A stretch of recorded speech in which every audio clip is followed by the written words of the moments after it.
handover, which in and of itself, Phil, I know was a rather surreal moment. Describe it and what happens now. Well, it was a very public event, and I think quite deliberately so, a very public statement by these pro-Russian rebels and their leadership that they are trying to help.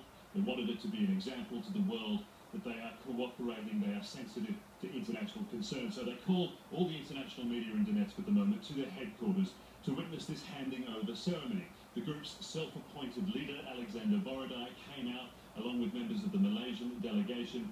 Words were spoken. The rebel leader repeated often that they had acted, he believes, in good faith, that they had acted in a way to try and care for the bodies, the victims, as often as possible. And now this was also yet another goodwill gesture. And from the Malaysian side, it's clear that some very careful, sensitive diplomacy has gone in to achieving this result. They talked about not coming here to blame, but simply to reclaim the property of Malaysia, and they expressed their gratitude for the fact that the rebel leadership had been willing to listen to that request. So what happens now? That Malaysian delegation goes to a train that pulled into Donetsk a couple of hours ago.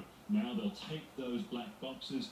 Also aboard this train are the bodies of some 200 of the victims from the accident. They are going to travel north to the Ukrainian city of Kharkiv, and in doing so they will take this very precious cargo really beyond the reach of the rebel forces for the first time. They're going to move into the territory that is controlled by the Ukrainian government, and then in this city, Kharkiv, that is where there is something of a base of operation now in pursuing the investigation and so forth. But we do know that the bodies of the victims will be bound for the Netherlands. That is where the testing, the DNA comparison and identification will take place, and ultimately where their return to their loved ones will also happen. There's a question mark, I think, still over what happens to the black boxes.